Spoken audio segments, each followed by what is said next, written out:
வணக்கம் நண்பர்களே. பிரேமா காமேஸ்வரனின் கதைகளின் உலகம் உங்களை அன்புடன் வரவேற்கிறது.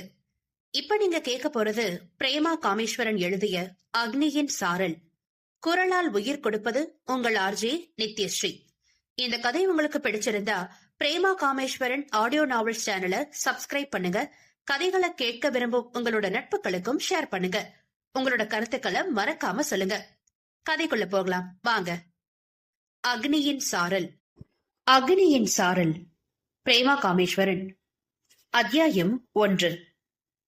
முகம் மோதும் மென்மழை சாரல் ரசித்திருக்கிறேன். மூச்சினை நிறைக்கும் பூங்காற்றின் சாரல் ஸ்பரிசித்திருக்கிறேன். முதலாய் அக்னியின் சாரல் தரிசிக்கிறேன். மெய்மறந்து தகைப்பில் சுகிக்கிறேன். இதென்னடா பெருங்கொடுமையா இருக்கு. மீச வச்சா இந்திரன், மீச இல்லனா சந்திரன் கதையா போகுது. அவன் போட்டா ஒரு கதை, அவ போட்டா வேற கதைன்னு மனசாட்சி கொஞ்சம் கூட இருக்காதா உங்களுக்கு? நேத்து தானே இந்த பேர்ல ஒரு ஹீரோ வச்சு எழுதின ஸ்டோரி மாஸ் ஹிட் ஆச்சுன்னு சொல்லி போஸ்ட் பார்த்தேன். அதுக்குள்ள அந்த கதையோட டைட்டில் சாயல்ல 2 கதை, ஹீரோ பேர் வச்சு 4 கதை இன்னைக்கு இறக்கிருக்கீங்க. அவ்வளோ பஞ்சமாடா தமிழ்ல தலைப்புக்கும் பேருக்கும். கொஞ்சம் பார்த்து பண்ணுங்கடா. ஒரு வாரமாவது விட்டு வைங்கடா. பாவம், உசுர கொடுத்து அந்த ரைட்டரை தேடி வச்சிருப்பாங்க. கமெண்ட் போட்ட அடுத்த நொடி படபடவன வந்த பல பதில்களை பார்த்து கொண்டே முகப்புத்தகத்தில் முகம் தெரியாது என்ற போதிலும் தனது சமூக கடமையை ஆற்றிவிட்டு செல்லிட பேசியை வைத்தாள் பாரதி. அதென்னவோ இப்படி ஒரு திருப்தி அவளுக்கு. இதனால் எதுவும் மாறப்போவது இல்லை என்று மிக தெளிவாக தெரிந்த போதிலும் அவள் கைகள் செய்வதை அவளால் தடுக்க முடிவதில்லை. இப்படி கமெண்ட் போஸ்ட் போட்டு முகப்புத்தகத்தில் கூட வெள்ளங்கத்தை விலைக்கு வாங்கும் வீர மங்கை பாரதி. அடர் சாம்பல் வண்ண ஜீன்ஸ் கால்சராயும் சிவப்பு நிற முக்கால் கை காட்டன் குர்த்தியும் அணிந்திருந்தவளின் கேசம் இடைவரை சிறகுகள் போல் விரிந்து படர்ந்திருந்தது. ஒரு மணிக்கட்டில் டைட்டன் ராகா கட்டப்பட்டிருக்க மறுகரத்தில் பட்டாம்பூச்சிகள் இணைவது போல் அவளே வடிவமைத்த கைச்சங்கிலி இருந்தது. காதில் சிறு வளையம் அணிந்தவளின் நெற்றியில் கண்ணுக்கே தெரியாத அளவில் பொட்டும் வைத்திருந்தாள். கடந்து செல்பவரை ஒரு நொடி பார்க்க வைக்கும் வட்ட முகம், 5.5 அடி உயரத்திற்கு ஏற்ற உடல். தயாளன் கவிதா தம்பதியின் ஒரே செல்வ மகள். அடிச்சு பிடிச்சு அப்பா அம்மா ஆசைக்காக எம்சிஏ முடித்துவிட்டு ஒரு வளர்ந்து வரும் சாப்ட்வேர் கம்பெனியில் வெஞ்சு தேய்க்கும் ஆயிரக்கணக்கான இளம் தலைமுறையினரில் அவளும் ஒரு அங்கம். தனது சமூக பணியை ஆற்றிய ஆசுவாசத்தில் கைபேசியை தனது தோள் பையினுள் வைத்துவிட்டு கழுத்தில் தொங்கிய அலுவலக அடையாள அட்டையை கழற்றி கைகளில் சுழற்றியபடி தனது தோழி வானதியை தேடி சென்றாள் பாரதி. வானுக்குட்டி, பட்டென திரும்பினாள் வானதி. மீண்டும் பாரதி பேச துவங்கும் முன் தரா தரவென அவளை இழுத்து கொண்டு சென்றாள். அடியே, எத்தனை தடவை தாண்டி சொல்றது, ஆபீஸ்ல இப்படி கத்தி மானத்தை வாங்காதுன்னு. இதுல குட்டி வேற பிசாசே. ஹெச்ஆர்டினா இன்னைக்கு வந்து நியூ ஜானிஸ் முன்ன கொஞ்சம் கெத்து காட்ட விடுறி என்ன என்று படபடுத்தவளை கூர்ந்து நோக்கியவள், அதுக்கெல்லாம் நீ சரிபட்டு வரமாட்ட, முடியாது என்று வெறுப்பேற்றினாள் பாரதி. சரி சொல்லி தொலை, இப்ப எதுக்கு என்ன தேடின நீ என கேட்க, அதுவா சொப்பு ஜாமா வச்சு விளையாட ஆள் குறையுது, அதான் கூப்பிட வந்த. கேக்குறா பாரு கேள்வி, ஆளும் மண்டையும். டைம் முடிஞ்சது, இன்னும் கிளம்பாம இங்க என்ன பிளக் பண்றேன்னு பாக்க வந்த. தச்சி கிளம்பு, இல்ல விட்டுட்டு போயிட்டே இருப்பேன். வசதி எப்படி என்று விடாத வில்லங்கம் பண்ணினாள். அவளுக்குத்தான் தெரியுமே வானதிக்கு இரவில் தனியே பேருந்தில் செல்ல பயம் என்று. ஐயோ, செல்லக்குட்டிக்கு கோபம் வருதே. ஒரு 5 நிமிஷம்டா, ஓடி போய் புது பிள்ளைங்க கிட்ட சொல்லிட்டு வந்துடுற. நீ கேன்டீன்ல உன் ஃபேவரட் காஃபி குடிச்சு முடிக்கும் போது உன் முன்ன நிப்பேனா, போடா என் செல்ல குட்டில என்று பாரதியை சமாளித்து விட்டு ஓடினாள் வானதி தனது பணியை முடிக்க. சொன்னது போலவே வேலைகளை முடித்துவிட்டு பாரதி முன் வந்து நின்றாள் வானதி. அது அந்த பயம் இருக்கணும் என்று வாயெடுத்துக் கொண்டே கிளம்பியவளை ஒன்றும் செய்ய முடியாத கடுப்பினை அடக்கிக் கொண்டே பின் சென்றாள் வானதி. வாய் ஓயாது பேசிக்கொண்டே வந்த தோழியர் இருவரும் பார்க்கிங்கில் நிறுத்தி வைக்கப்பட்டிருந்த metallic black Royal Enfield Classic 350 வண்டியினை நோக்கி சென்றனர். வானதியின் பையினுள் இருந்த கருப்பு நிற ஜாக்கெட் எடுத்து அணிந்த இருவரும் தலைக்கவசத்தில் முகம் மறைத்தனர்.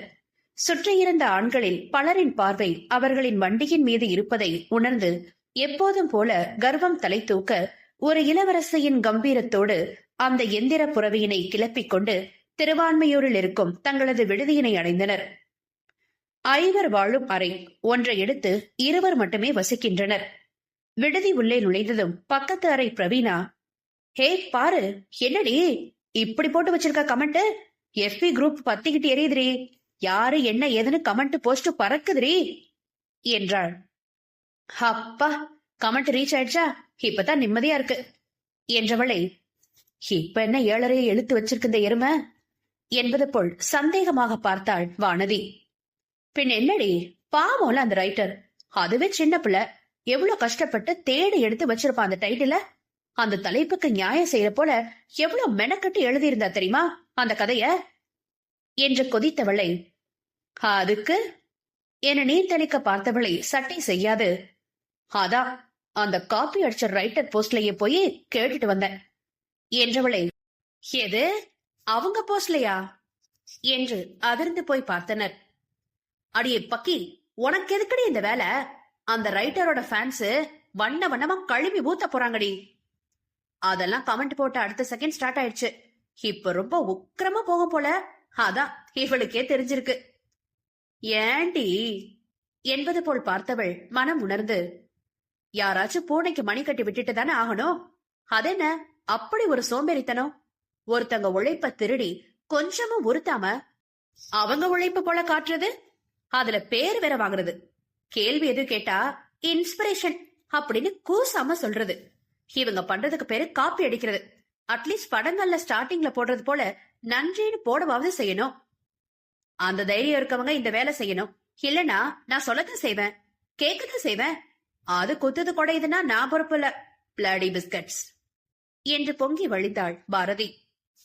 ஒரு டைட்டில் தானடி, அதுல என்ன வந்துட போகுது என அசட்டையாய் கேட்டாள் வீணா. ஒரு ஸ்டோரிய எப்படி சர்ச் பண்ணுவ நீ? டைட்டில வச்சுதானே.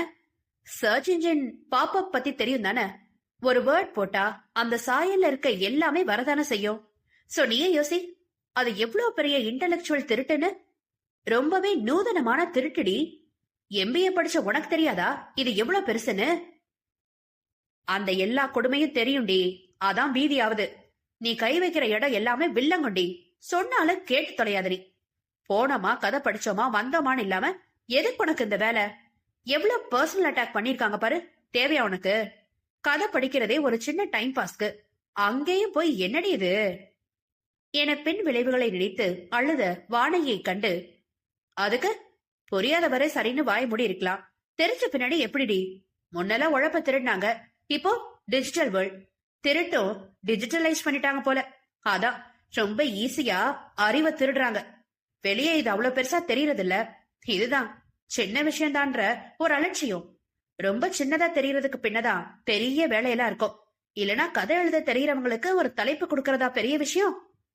இன்னும் சில புத்திசாலிகள் இருக்காங்க, அவங்க எல்லாம் வேற லெவல் டி. அப்படி ஒரு குதர்க்க புத்தி.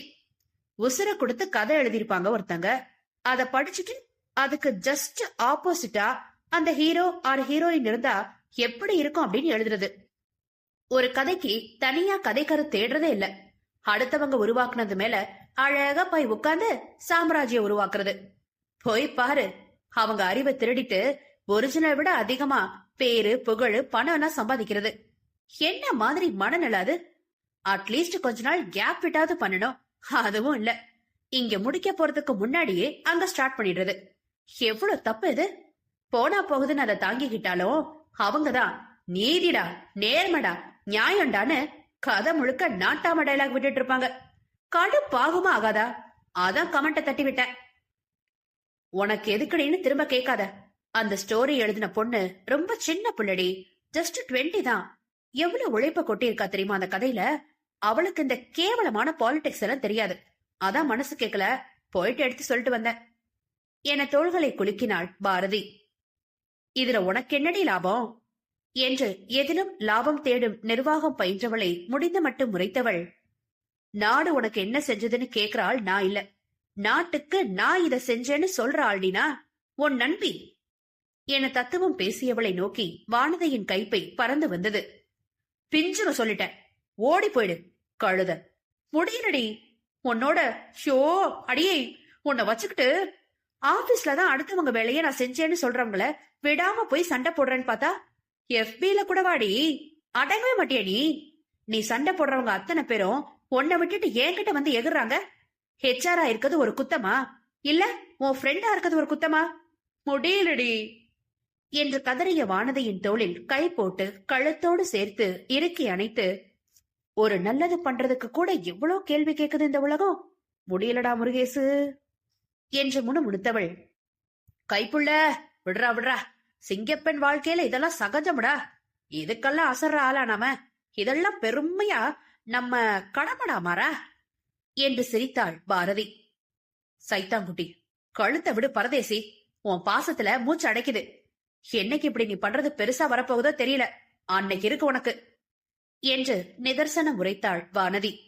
வந்தா வரட்டும், எதுவா இருந்தாலும் இந்த வானத்தை தாண்டி தானே இந்த ரதி கிட்ட வர முடியும்டி என் வானுக்குட்டி என்று செல்லம் கொஞ்சியவளை முறைத்து கொண்டே, ஊர்ல 10-15 ஃப்ரெண்டு வச்சிருக்கவங்களாம் நிம்மதியா இருக்காங்க. கேராகும் உன் ஒருத்திய ஃப்ரெண்டா வச்சுக்கிட்டு நான் படுற பாடு அந்த ஆண்டவனுக்கு தாண்டி வெளிச்சம். அழுத்தவள் சுத்தி முத்தி பார்க்க, என்னடி தேடுற என்றபடி பாரதியும் தேடினாள். அதுவாடி, உன்னை இப்போ பொங்க வச்சாலே அவ எங்கன்னு தேடுற என்றாள் வானதி. நீ புலம்ப ஆரம்பிச்சியா? ராகம் பாடினாள் பாரதி. ஆமா, உன்னோட இருந்த புலம்பத்தான் செய்யணும். அது அவளுக்கு தெரியாது தானே. அப்ப பூரி வாசம் காத்துல வந்துச்சா? எது பூரியா? ஆமா, பூரியேதான். அதான் என்கிட்ட கண்ணை காட்டிட்டு அவ தட்டை எடுக்க ஓடிட்டா. நாயே, எரும மாடே, அத முதல்ல சொல்ல மாட்டியா?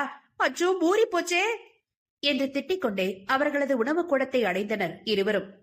இரவு உணவினை முடித்துவிட்டு வந்து தத்தமது படுக்கையில் படுத்தவர்கள் நித்ரா தேவி இதற்கு மேலும் பொறுக்க முடியாது என அவர்களை அழுத்தும் வரையிலும் தங்களது கைபேசியில் முகம் புதைத்து நடுநடுவே ஒருவரை ஒருவர் வாரிக்கொண்டும் கிடந்தனர்.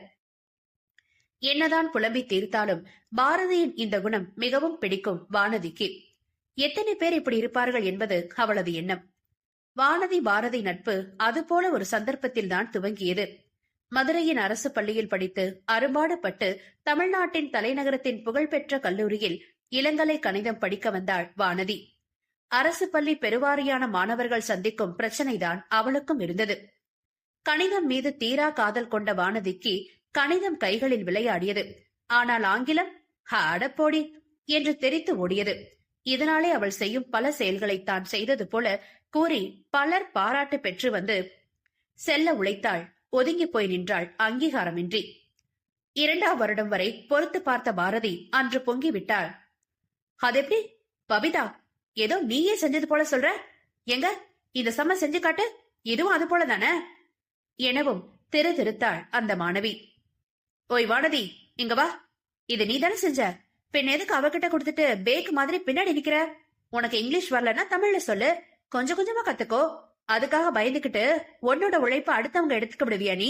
மனசுல பெரிய தியாகி நினைப்போ? அதுவும் இது மேக்ஸ் டிபார்ட்மெண்ட். இஸ் வாசு திஸ் தட்டு வச்சே கூட ஒப்பேத்தலாம். அது கூட தெரியாத லூசா பண்ணி என்று அவளையும் விட்டு வைக்காது வாங்கினாள். இதனை பார்த்த அவ்வழியே சென்ற துறை தலைவர் வகுப்பின் உள்ளே நுழைந்து 1/2 மணி நேரம் காதுகளில் குடைச்சல் வரும் அளவுக்கு அறிவுரை சொல்லி சென்றது வேறு விஷயம். அதில் கொலைக்கடுப்பான வகுப்பு மாணவர்கள் அவளை மொத்து எடுத்தது வரலாற்று சம்பவம். அதன் பின்னரே இருவருக்குள்ளும் ஒரு ஆழ்ந்த நட்பு கிளை விட்டது. அது வானதியை இன்று வரை வைத்து செய்கிறது என்பது தனி கதை. ஆனால் பாரதியின் இந்த இயல்பு பின்னாளில் அவளை தடுமாற வைக்கும் என்பதை அறிந்திருந்தால் கொஞ்சம் மாற்ற உதவியிருப்பாளோ என்னவோ. நேரம் ஒதுக்கி இந்த கதையை கேட்ட உங்களோட அன்புக்கு என் பெரு நன்றிகள். மீண்டும் அடுத்த அத்தியாயத்தில் உங்களை சந்திக்கும் வரை உங்களிடமிருந்து விடைபெறுவது உங்கள் பிரேமா காமேஸ்வரன் மற்றும் RJ நித்யஸ்ரீ. நன்றி, வணக்கம்.